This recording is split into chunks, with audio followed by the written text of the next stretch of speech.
खुश नजर आ रही हैं आप। आज मेरी सारी आकांक्षाएं पूर्ण हो गई है आनंदी। इस राघव भरारी के नाम से ही दुश्मन कांप उठता है। सीमा पार लहराती हुई वो केसरी पताका देखकर ही मेरा मन भूला नहीं समा रहा है। आज मैं आपसे कुछ मांग लूं तो? मांग लो आनंदी, मांग लो, जो मन में आए मांग लो।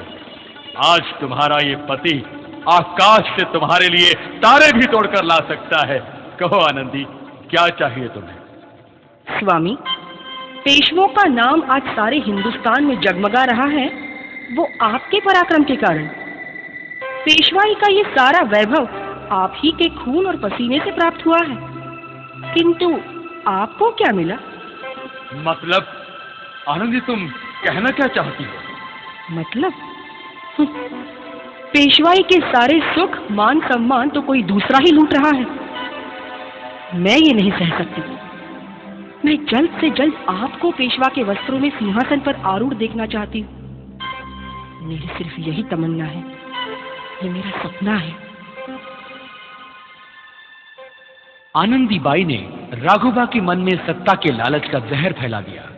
पेशवा माधवराव की मृत्यु के बाद जब माधवराव के कनिष्ठ बंधु नारायण राव के पेशवा बनने की बात राघोबा दादा ने सुनी तो वो क्रोध से भड़क उठे। नहीं नारायण, तुमने ये ठीक नहीं किया। सांप के पूंछ पर पांव रखा है तुमने, अब इसका परिणाम तो तुम्हें भुगतना ही पड़ेगा। दादा साहब, तुलोजीराव पवार आपसे मिलने आए हैं। तुलोजीराव? हाँ, भेज दो उन्हें। प्रणाम दादा साहब। गार्दियों का सारा बंदोबस्त कर दिया है, मगर वह नारायण राव साहब को कैद करने का लिखित फरमान मांग रहे हैं। ठीक है, नारायणास धरावे। ये लो, नारायण राव पेशवा हमें कैद कर रहा है। हाँ।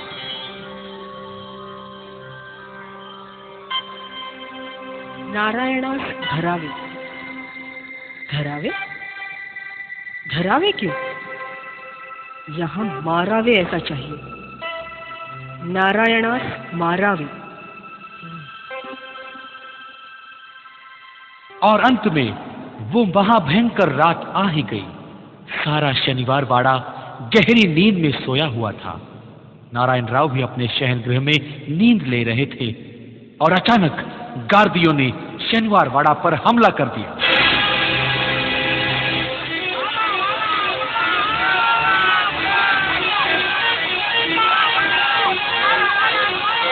काका, काका, काका, ये सब क्या हो रहा है?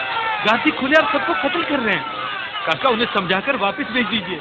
आप चाहे तो मुझे कैद कर लीजिए ना, ये पेशवे पर आप ही ले लीजिए, मगर ये खून खराबा रोकिए काका। अब क्यों भागता है? पकड़ो उसे, खींच लो उसको। काका, काका मरा हुआ, मारो, मारो उसे, मारो उसे। काका, काका मुझे बचाइए, काका, काका मुझे बचाइए, मुझे मार डालेंगे। काका, काका मुझे बचाइए, काका मुझे बचा लीजिए।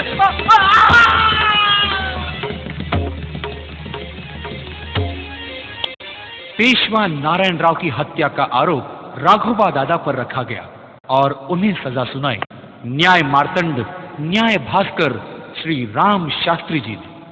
पेशवे नारायण राव साहिब का खून राघोबा ने किया है और इसे देहांत प्रायश्चित के सिवाय दूसरा प्रायश्चित नहीं।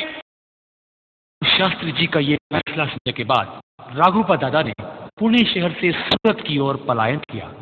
वहां जाकर उन्होंने परकियों से यानी ब्रिटिश अधिकारी गदर से हाथ मिलाया।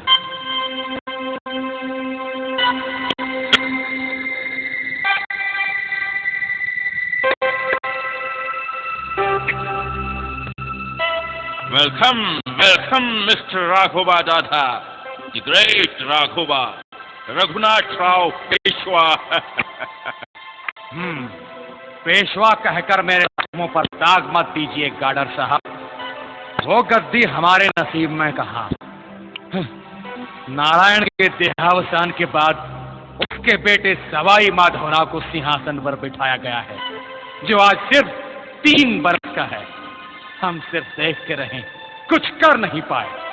हम आपका दुख समझता है राघोबा दादा। हम आपको जो भी मदद लगे दे देंगे। गार्डर साहब, पेशवों पर आक्रमण करके राज्य हासिल करने का हमारा मंसूबा है। सिर्फ आपका सहयोग चाहिए। कैसा बात करता है आप? हम और आप क्या अलग हैं? दे दिया सहयोग, कर दो आक्रमण। आखिर हम भी यही चाहता है।